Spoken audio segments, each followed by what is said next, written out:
جیسا کہ آپ جانتے ہیں کہ آج جوائنٹ رجسٹر لیڈرشپ نے پروگرام بنایا تھا کہ شوپین میں جو قتل عام ہوا ہے، جو میسیکر ہوا ہے، جس میں 5 بے گناہ افراد کو بے دردی کے ساتھ مارا گیا، اور آپ جانتے ہیں کہ درجنوں زخمی ہیں۔ پچھلے 8 دنوں سے شوپین علاقہ پورا بند ہے، موسم میں ماتم بچھی ہوئی ہے۔ جموں کشمیر کے لوگ نہایت ہی غم زدہ ہیں، تکلیف زدہ ہیں، اور آج ہم نے یہ پروگرام بنایا تھا کہ ہم ان کے ساتھ ادارے یکجہتی کے لیے شوپین جائیں گے اور وہاں نماز جمعہ ہم ادا کریں گے، اور اس کے بعد نماز جمعہ کی ادائیگی کے بعد ایک پرامن احتجاجی دھرنا دیا جائے گا، اور اس معاملے کو اور اس ایشو کو اٹھایا جائے گا کہ آخر کب تک جموں کشمیر کے عوام کو، خاص کر نوجوانوں کو چن چن کر ٹارگٹ بنایا جائے گا۔ آپ دیکھ رہے ہیں کہ یہ کتنے افسوس کی بات ہے کہ یہ کل سے ہی جب ہم یہ پروگرام جب منظر عام پر آیا تو حریت کانفرنس کے ایکٹیوسٹ کو بند کیا گیا، گھروں پر چھاپے پڑے،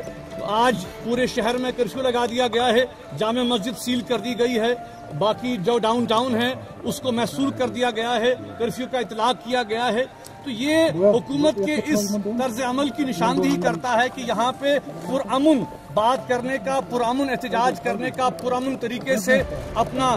جو پروٹیسٹ درج کرنے کا کوئی موقع ہمیں نہیں دیا جا رہا ہے۔ ہمیں افسوس اس بات کا ہے کہ آپ نے دیکھا کہ کس طرح سے وہاں پر شوپین علاقے میں بے گناہوں کا قتل عام کیا گیا، گولیاں چلائی گئیں، پیلٹ چلائے گئے، اور بنسبت کہ اس پر اظہار افسوس کیا جاتا، اس کو کنڈیم کیا جاتا۔ ہم یہ دیکھ رہے ہیں کہ کس طرح سے حکومت اس کو جو ہے وہ بچا رہی ہے، کہ کیسے ملزموں کو بچایا جا رہا ہے، کیسے بیانات دلی سے، کیسے بیانات باقی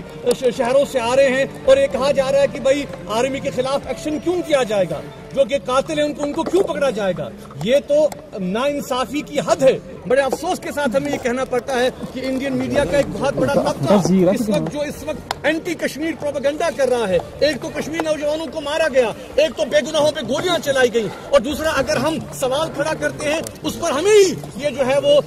سو کالڈ اینٹی نیشنل ہونے کا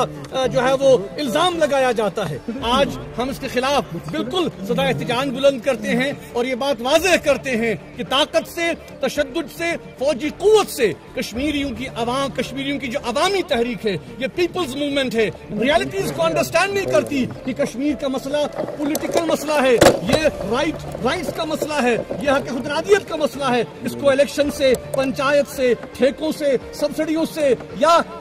نام نہاد اسمبلی میں جانے سے یہ مسئلہ حل نہیں ہوگا۔ اسمبلی کا حال آپ دیکھ رہے ہیں۔ اسمبلی میں ہم نے دیکھا کہ پچھلے 50-60 سال میں کس طرح سے کشمیریوں کے جو بھی حقوق تھے ان کو سلب کیے گئے، کس طرح سے اسمبلی میں جو لوگ بیٹھے ہوئے ہیں وہ کولیبوریٹرز ہیں، وہ ولنگ ٹولز ہیں جو کہ استعمال ہو رہے ہیں نئی دلی کی پالیسیز کو امپلیمنٹ کرنے میں کشمیر میں، اور کشمیری فیس کو وہ بدنام کر رہے ہیں۔ اور آج شوپین کے حوالے سے ہم یہ مطالبہ دہراتے ہیں کہ فوراً سے پیشتر جو